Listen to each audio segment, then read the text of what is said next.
ایمان پلورونکي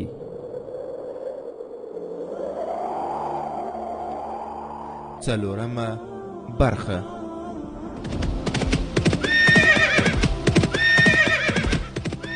د سلطان صلاح الدین ایوبی رحمه الله د دوران رښتینی کیسې. صلاح الدین پر د غزمکارا پیدا کړه، ته یو بل صلاح الدین پر د غزمکارا پیدا کړه. الحمد لله وكفى والصلاة والسلام على رسوله المصطفى. اما بعد، چې هر شپه وی مېلمستیا ته ورتلای شي. ناجی 3 ورځې وروسته بلنه ورکړه او ورته وی چې مېلمستیا به لږه او جشن به زیات وي، او دا جشن به له ښاره لرې بیدیا کې د مشالونو پر رڼا کې کیږي. د نڅاګانو او سندرو ترتیبات به نیول شوي وي. د ساتونکي پوځ اسپاره به د خپلو جنگي چالونو څرګندونه کوي. د توري وهلو او له وسلې پرته د جنگ مقابلې به وي، او صلاح الدین ایوبی به د شپې همالته پاتې کیږي. د هستوګنې لپاره به خیمې وهل کیږي. صلاح الدین ایوبی د پروګرام تفصیل اورید، پر نڅا او سندرو هم اعتراضونه کړ. ناجی په ویره کې په قرار وویل چې د پوځ هغه سفاهیان چې مسلمانان نه دي یا تر اوسه نیمه مسلمانان دي، کله شراب څښي. هغوی اجازه غواړي چې د شرابو څښلو اجازه دې ورکړي شي. صلاح الدین ایوبی ورته وویل، تاسو د هغوی قومندان یاست، که تاسو غواړئ هغوی ته اجازه ورکړئ، که نه یې غواړئ پر تاسو زه امر نه کوم، خو دومره درته وایم چې شراب څښل ډېر بد عمل دی.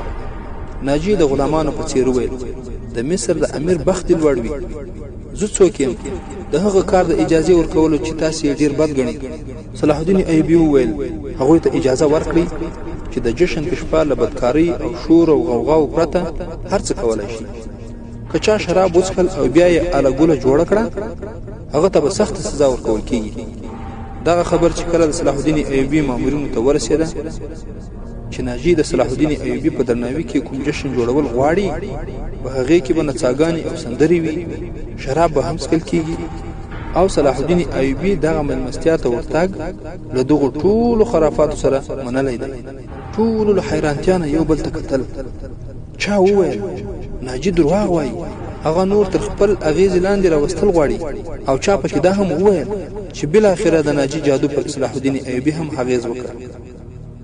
دا نظر د هغو مشرانو خوښ شو چې د ناجی د ګوټ ملګري وو.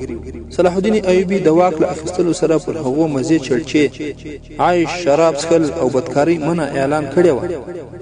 هغه داسې کلک اداري نظام نافذ کړی و چې چا د پخوا په څېر په خپلو دندو کې د بې پروایي جرأت کولی نه شو. هغوی په دې باندې خوښ وو چې نن د مصر نوی امیر په یوه مېلمستیا کې د شرابو او نڅا اجازه ورکړې وه، نو سبا ته به په خپله پر دغو رنګینیو عادت شي. یوازې علي بن سفیان و چې ورته معلومه وه چې صلاح الدین ایوبی ولې د دغو خرافاتو اجازه ورکړې وه. د جشن ماښام را ورسېده. یوه خوا د 14مې سپوږمۍ وه. په بیدیا کې سپوږمۍ دومره روښانه وي چې د شګو ذرې هم لیدل کېدای شي. بل خوا په زرونو مشالونو هلته د بیدیا شپه ورځ ګرځولې وه. د ساتونکو پوځ ګڼه ګوڼه وه چې د یو پراخ ډګر په شاوخوا د دیوال په څېر ولاړ و. یوې خوا ته یې د صلاح الدین ایوبی د ناستې لپاره کوم مسند ایښودل شوی و. هغه د لوی ستر پادشاه د تخت په څېر ښکارېده. د هغې کیڼ او ښي لوري ته د لوړ رتبه مېلمنو لپاره ناستې ځایونه وو.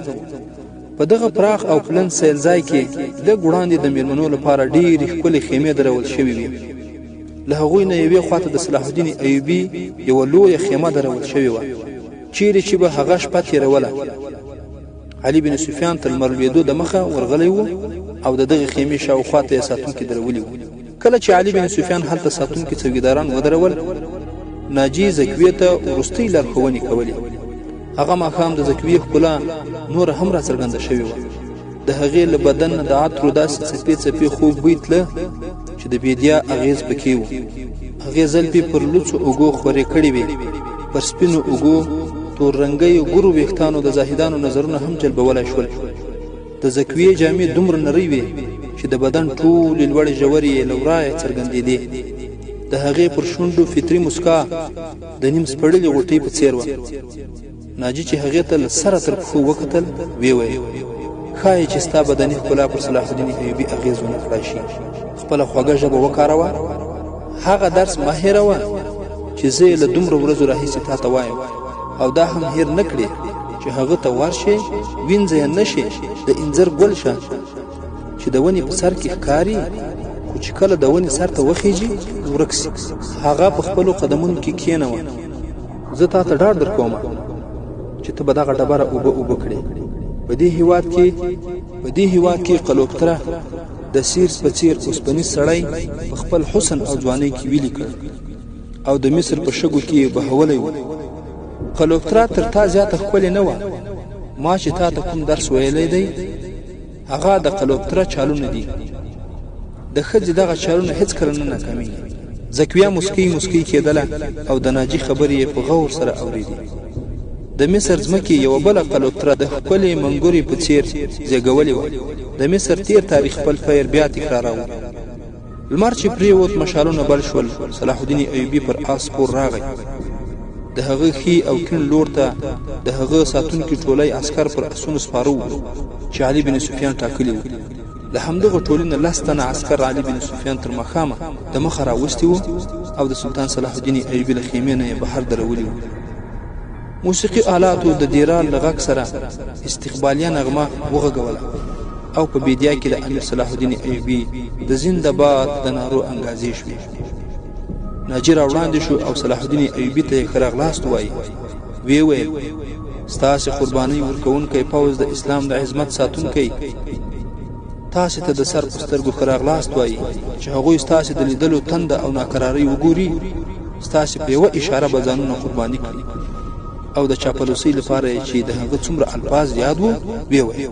څنګه چې سلطان صلاح الدین ایوبي پر خپل شاهانه مسند کېناست د تاخت یا چارګامو په حال کې د اسونو د سومانو غږونه واورېدل شول اسونه چې کله د مشالونو رڼا ته راغلل هر چا ولیدل چې څلور اسونه له ښي او کیڼ لوري په ځغاسته را روان دي په هر یو باندې یو صفاهي سپور و له هغوی سره وسله نه وه یو بل ته مخامخ را روان و له ورایه څرګندېده چې له یو بل سره به ټکر کوي جنو ته معلومه هم نه وه چې څه به کوي یو بل ته نږدې راورسېدل د دواړو ډلو سپرو په رکابونو کې پښې کلکې کړې ودرېدل بیا یې واګی په یو لاس کې ونیول او بل لاس یې وغځاوه د دواړو لورو اسونه بیخي یو بل ته مخامخ شول او د سپرو دواړه ډلې له یو بل سره ونښتل سپرو د یو بل د نیولو او له آسه د غورځولو کوښښ کاوه کله چې اسونه مخې ته ولاړل نو 2 سپاره چې له اسونو پرېوتي وو په شګو کې سرکونډالې وهلې یوې خواته یو سپاره د بل لوري یو تن سپور له مټه نیولی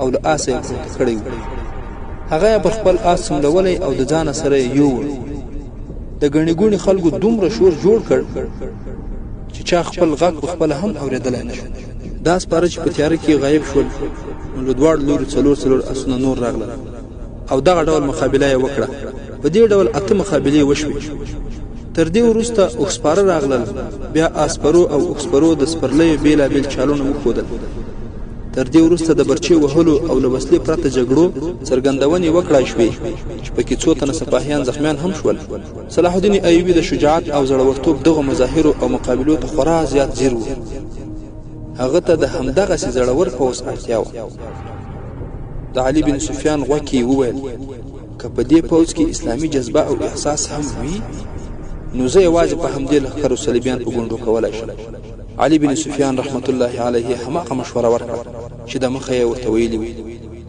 چې که ناجي د دې پوځ له قومندانۍ ګوښه کړای شي جذبه به هم پکې پیدا شي خو صلاح الدین ایوبي د ناجي غوندې ازمویل شوی سپاه سالار د ګوښه کولو پر ځای سمې لارې ته راوستل غوښتل هغه په دې جشن کې په خپلو سترګو لیدل غوښتل چې دا پوځ د کردار په لحاظ څنګه دی د ناجي پر دې غوښتنه نهیلی شوی و چې د هغه سپاهیان او قومندانان شراب به څښي سندرې او نڅاګانې به هم کوي صلاح الدین ایوبي د هغه دا غوښتنه له دې امله منلې وه چې هغه لیدل غوښتل چې دغه لښکر تر کومې اندازې په مزو چلچو کې ډوب دی په زړورتوب شهسوارۍ او تورې وهلو او نورو فنونو په ښودلو او مقابلې کې خو دا پوځ په عسکري او نظامي معیار نه و پوره خو چې کله د خوراک وخت را ورسېده نو همدا پوځ د بد اخلاقیو بدتمیزیو شرابیانو او بدکارانو له کنټرول وتلی هجوم و د خوړو ترتیب په یو آزاد میدان کې نیول شوی و.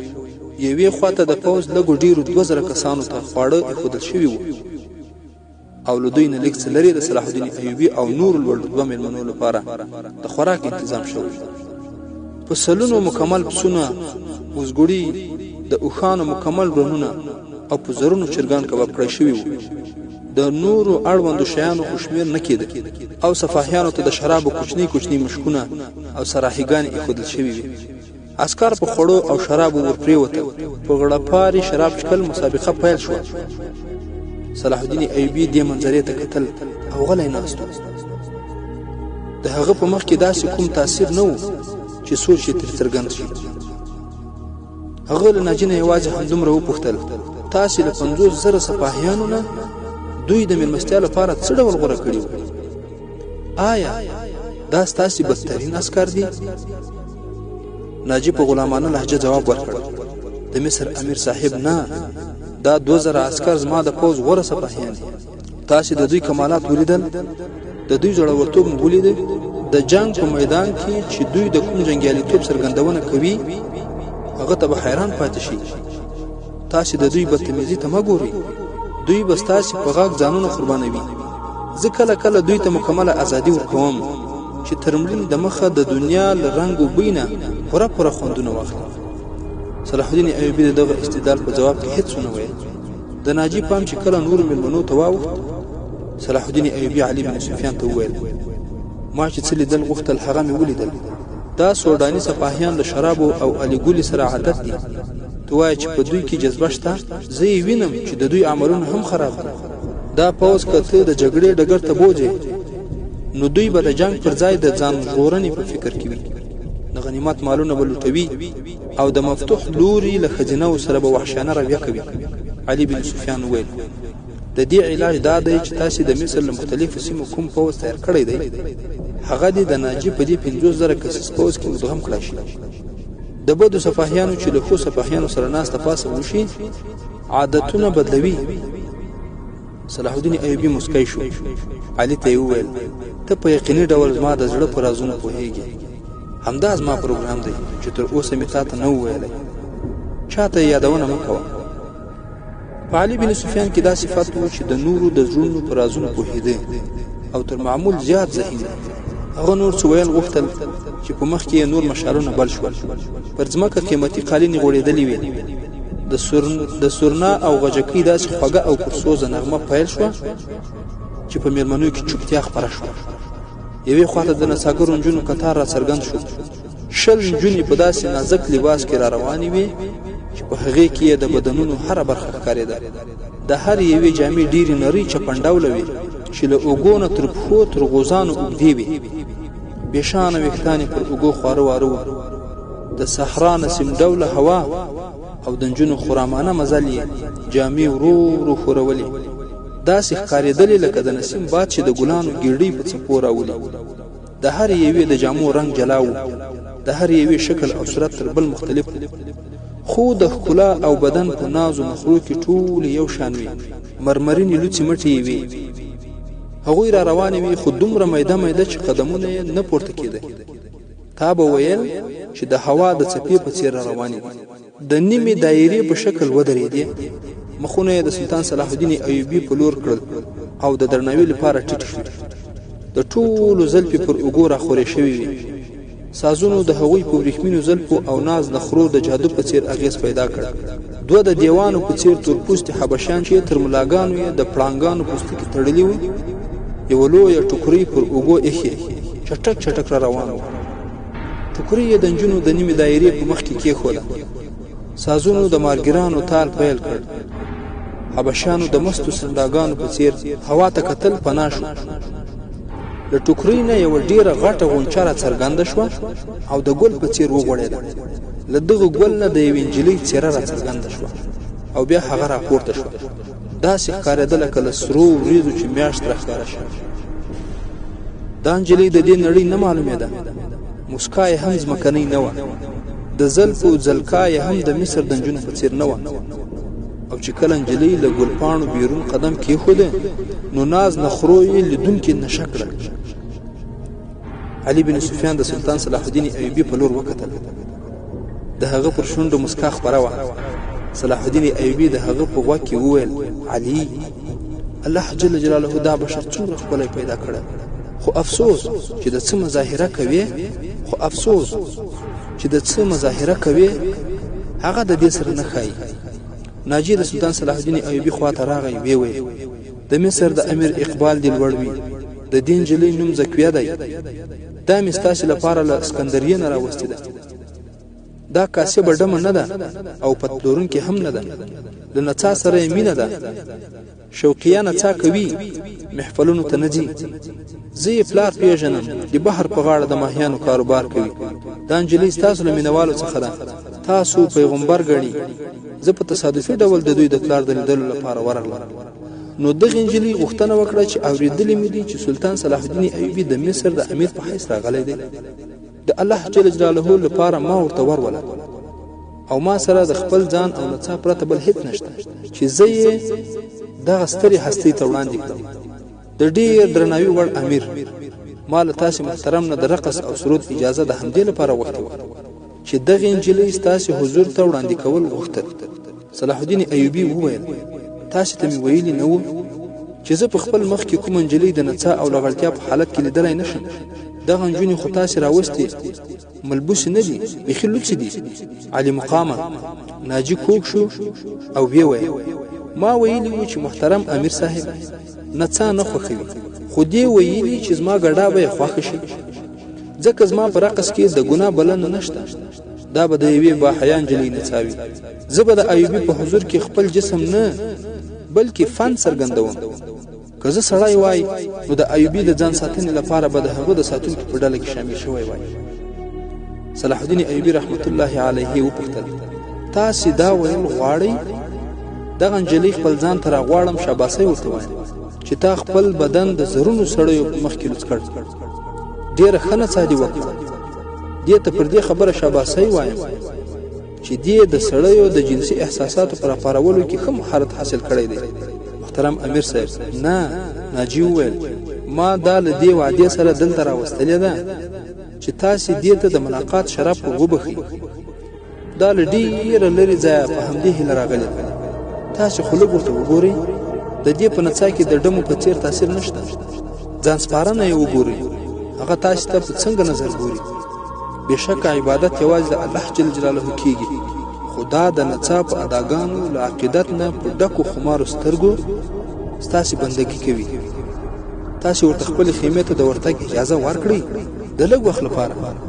ناجي په خورا اغېزمنتوب او احساساتي کلماتو پر سلطان صلاح الدین ایوبي ومنله چې دغه نجلۍ ته خپلې خیمې ته د ورتګ اجازه ورکړي. سلطان صلاح الدین ایوبي وویل چې ښه، دا زما خیمې ته بیا راولېږه. زکوي ډېر په قرار خپل بدن خوراوه او بار بار به د سلطان صلاح الدین ایوبي په لوري کتل او مسکی کېدله. نور نجونې د مرغۍ په څېر لکه چې الوزي د هغې پر شاوخوا څرخېدلې. دا د کږېدلو او ټوپونو ګډا نه وه. کله خو به د مشالونو په رڼا کې داسې ښکارېدلې لکه په شنو رڼو اوبو کې چې ښاپېرۍ لامبي. د سپوږمۍ خپل اغېز و. د سلطان صلاح الدین ایوبي په باب هیڅوک ویلی نشي چې هغه چوپ او غلی ناست و. څه فکر یې کاوه؟ د ناجي صفاهیانو چې د شرابو څښلو سره هنګامه جوړه کړې وه، هغه هم لکه چې مړه شوي وي. ځمکه او اسمان په وجه درغلی و. ناجي په خپل بریالیتوب ډېر خوښ و او شپه په تېرېدو وه. د څلورمې برخې پای.